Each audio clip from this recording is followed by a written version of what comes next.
Hi, it's Tracy, hello. And if we've not met before, welcome to my home here in Sussex, England. This episode, we're going to have a rummage through my storage shed, do some makeovers, and then style them. Please don't judge me on the state of my storage sheds. They are on my list of things to do, but we're having the most appalling summer here in the south of England. Anyway, now that has been said, let's go in and let's have a rummage. So this one I use for all my bits and bobs that I pick up at charity shops, at auctions, furniture that I've had for years, and maybe it's in a transitional phase. I keep my decorating boxes for my seasonal decor and all the things that I don't want in the house, I don't want in the guest cottage, but I don't want to get rid of. So they are all just waiting for some time, some love and attention to be lavished on them. And today is the day for these two chairs. Now, I picked these up at auction some time ago, and despite being a seasoned pro at doing this, I didn't even realise this one was broken. They were so far back in the auction house, I couldn't actually get to them. So that one's going to need a little bit of thought, and maybe an angle grinder and some metal brackets. But this one we can definitely work on for this episode. Now, I got these for just £20, so it was a bargain, even if one is slightly damaged. Oh, and if you're new to the channel, if you've not been here before, meet Bertie, my furry supervisor, who is always by my side, inspecting my work mostly. So I'm going to start off with my Merkur sander, and I always try and let the machine take the strain, do the bulk of the work, just to see what it can actually take off. Do you know, funny enough, I woke up at 3 o'clock this morning thinking about the head on this Merkur, because I've got another one that's slightly smaller, and these are my dreams these days. Now, should I change the Merkur head? Should I drop that down? Have I got the right size sandpaper? Yeah, funny old life. I really need to get out more. I'm also using a heat gun as well. And when I start these projects, you know, I don't always know where it's going to go. I don't have a master plan. So I'm taking this down and I'm seeing these different colours come through. Unfortunately, they're not really my colourway, but you know, we keep having a play with it and see where we get to. There's quite a build-up of paint in between the slats, so I've got this metal ruler and I just slid it up and down, and honestly, great technique. So much paint came off, so definitely recommend that. Just finished off with a little bit of sandpaper, just a thin one sliding in. And on the metal frame, I don't want to take it completely off, because I like that kind of worn, that old, that vintagey look. You could strip this all the way back, but I choose not to. Now, I've decided to spray the metal frame, so I've masked off the areas I don't want covered. And, you know, I hate to waste things. I've had this paint for many years. I used a lot of black in my last home. This one I don't tend to. So waste not, want not. I've got 3 tins of this and I'm going to use it up. Now, the little gadget that I'm using on top of the spray can, this is a game changer. Now, at my age, I'm starting to get a little bit of arthritis in my hands, and it is amazing. It just makes spraying so much easier, particularly if you've got a lot to do. So after several coats, I let it dry overnight. And then it's time to decide how we're going to go forward with this. So once I've taken off all the masking tape and the protective covering, we've got to make a decision. Now, I could strip all that paint off very quickly and then just leave the whole thing to silver down, as it's oak and outside in the weather it would do that. I could put a clear varnish on to protect it. I could use a tinted varnish, a stain.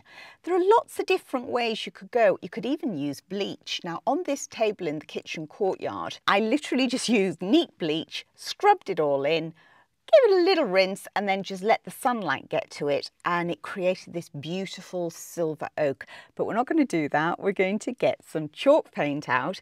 I've got a little bit left of the Sloan Capability Green, so stirrer, water, brush and cloth, and I'm going to see if I can finish this chair with that paint and have enough left over to do the other chair once I've figured out a way of repairing it. I just love the way this chair is constructed because it just makes it so much easier to paint. Now, you may have noticed that I didn't sand down this part or the back of the upright because they were already covered in paint where somebody previously had sprayed the frame, and they painted the back here as well. So I had a feeling I'd probably go a solid colour on those areas, so there was no need to strip them back. However, on the sides of the slats, I'm going to start economising on the paint now by actually doing it as a wash. Now, colour washing is such an economical way to use paint, to add some colour to a piece without using a huge amount. I tend to use just a spray bottle and spritz my brush and then use a rag to work it in, to pull it through, to take off any excess. And you can build it up. You could let one coat dry. If that is too light for you, you need more depth of colour, you can go over it again. And I am just loving the way it is sitting over this sanded back paint underneath. All sorts of little colours are starting to show through, so you're seeing tiny little bits of the red and the blue, but it's very muted and it's creating depth and interest. Now, on the reverse where I did those block colours, just want to add a little bit of interest there. So I've got the vacuum cleaner out and a sponge sanding block and just working that across. Now, to seal the whole thing, I'm going to cover it in the Sloan Clear Matte Varnish, in between getting some painting tips from Bertie and a little bit of love. Now, if you would like to know more about using this matte varnish, I will link a video underneath in the description box that goes into it in real detail because it works slightly differently to chalk paint. So there's lots of tips in that video.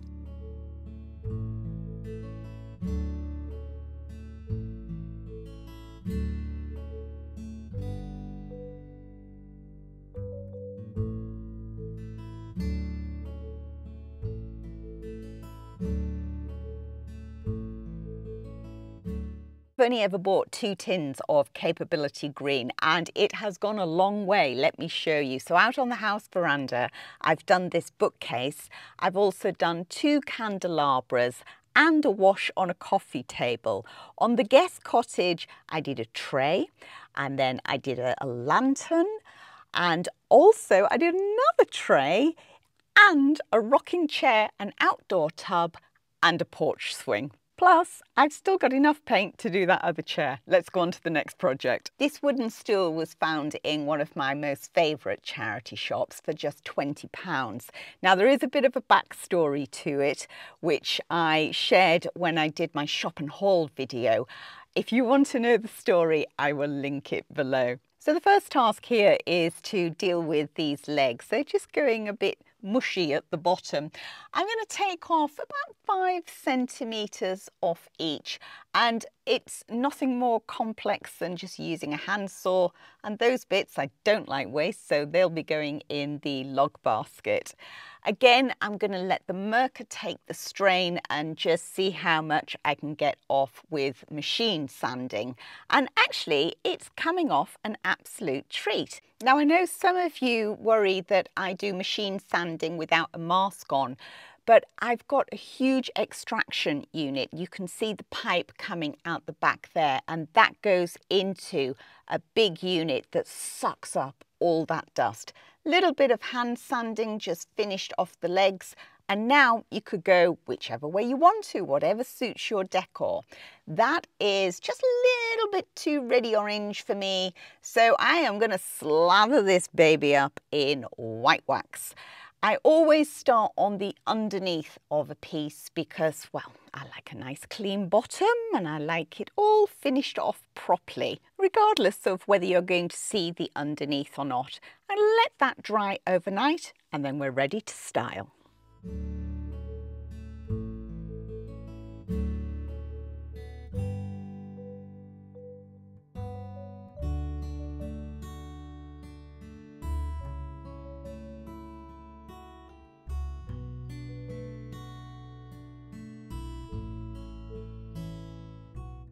Another £20 charity shop find. Now this is a torchère, or plant stand if you like.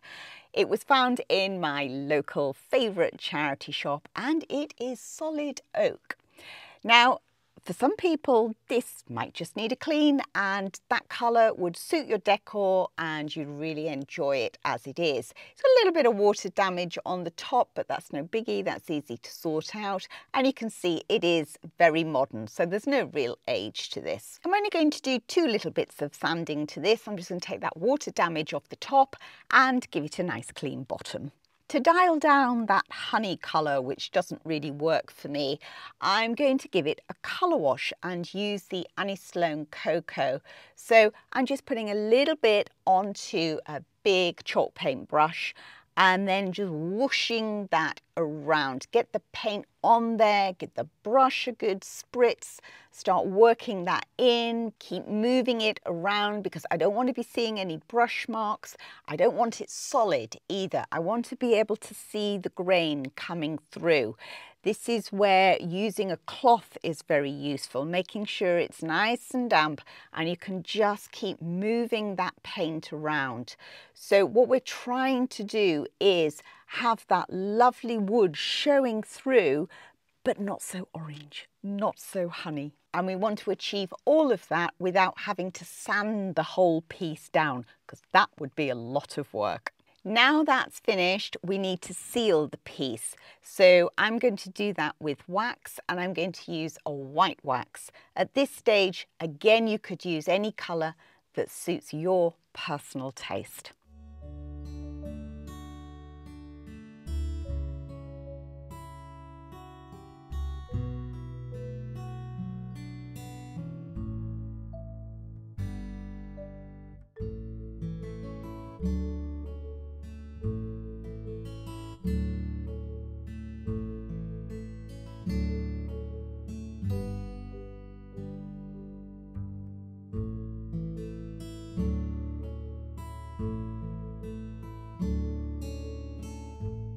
Another wooden piece. Oh, I like my wooden objects. Now this one was a charity shop find a couple of years ago and I've actually had it outside. Oh, look at me living on the wild side. I don't like the little bits on the side. I don't really want the cord on it anymore. So I've whipped those off and again, I'm going to start on the bottom. Came off very easily on the bottom, but there is a super thick lacquer over the rest of it, probably why it survived outside. I'm going to go with the oven cleaner with Easy Off. I use this sparingly because it is super toxic. I keep Verti well and truly out the way and away from all the plants. You know the drill. You've got to be very careful. I use a wire brush as well just to really work that in and also to open up the grain and raise the grain. I'm going for a rustic finish on this, so I don't want it all super smooth. I'm going to give it a really good rinse off after about 20 minutes and you can see it started to work and started to lift the lacquer. I'm using a towel just to take any of that excess off and then I'm going to repeat the whole process. I'll leave it on the range overnight to dry and then the next morning it's good to go with the finishing. Again, at this stage you can go with whatever suits your personal decor. I'm going to go with White Oil Stain by Osmo.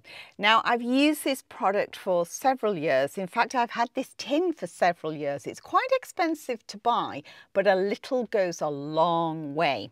And with this oil, you brush it on, you can put it on with a rag. I prefer to brush it on, let it soak in for a little while, and then take a rag and start pulling it back because you're going to get transparency. You can see the grain of the wood showing through. The longer you leave it on, the deeper the shade. If you leave it on quite a long time, then I find using wire wool to pull it back is better than just a rag.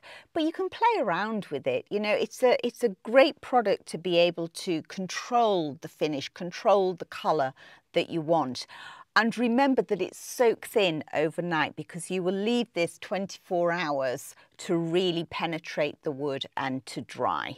As it dries, it gets lighter as well. So if by the time you've had that drying period and you think it's too light, then you can just go back in and repeat the process. Now to seal it, I'm going to give it a coat of the Osmo Top Oil. I'm going with the clear matte because I don't really like that glossy finish. The Top Oil is also food safe. So I've got a chopping board here that I found for £2. I've run a sander over it, done 2 coats of the white oil stain, and then to make it food safe, I've popped on a couple of coats of the Top Oil. Also great for rolling pins as well.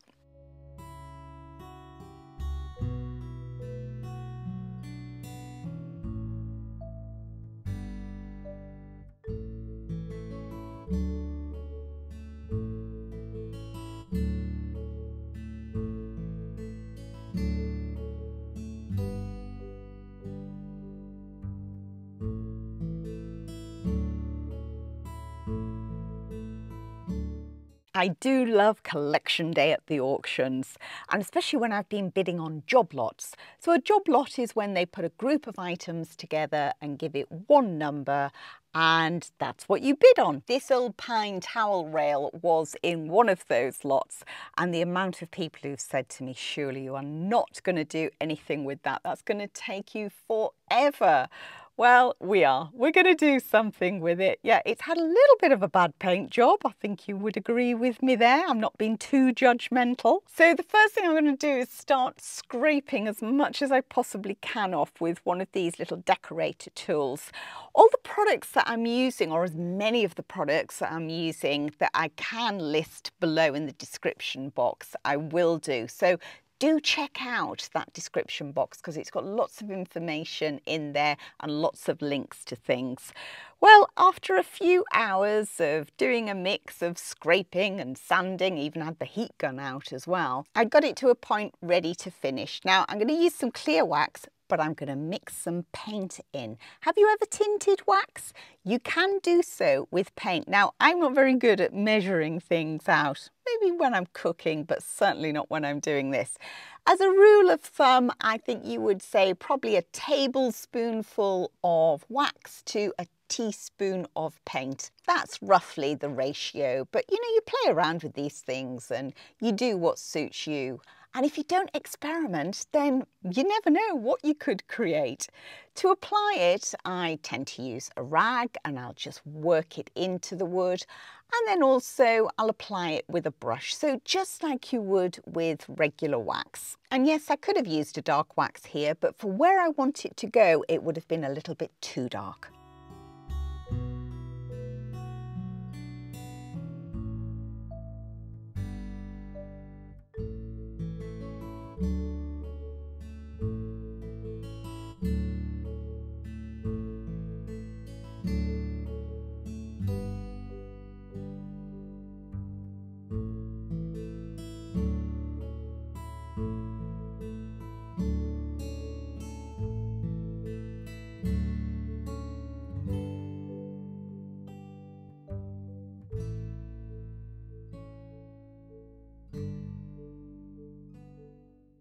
It's a mirror makeover now. I do love my mirror makeovers.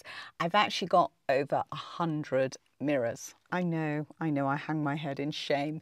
This one was just £5 though, and it was so cute and interesting. I really could not resist it. Now, come on, confession time. I have shared my addiction with you. How many mirrors have you got? Are you the same as me? Can you just not walk by a mirror? I mean, look at the thickness and the weight of this old glass. Isn't that just fabulous? And of course it's going all mottledy and peeling away, and I just love anything like that. I also always keep the hardware on anything that I take off because you never know when you need a what's-it or a thingamajig, and my garage is full of what's-its and thingamajigs. Now, I don't always take the back off mirrors when I'm revamping them, but this one was really quite untidy and very loose and not secure. It also had little chips on either side at the top there, so I've just sanded those round. I'm just trying to put a little bit of neatness and shape back in there. And then just a tickle of sandpaper over the back, not particularly necessary for what I'm going to do. but the back as well. It's more of a clean, really, running the sandpaper over. I'm not going to sand down the brown stain that's on the front of it. I'm going to give it a really good wash, and then I'm going to use some Old White, which I love using this. This is a really old tin of Old White as well, so it's good to be getting it used up. I'm not using any stain block. I'm going straight on with the paint because I like that staining when it comes through, the tannins coming through. I'm also in and out of the garage because one minute we've got sunshine and the next minute we've got clouds and then we've got rain, and it's just a crazy British summer.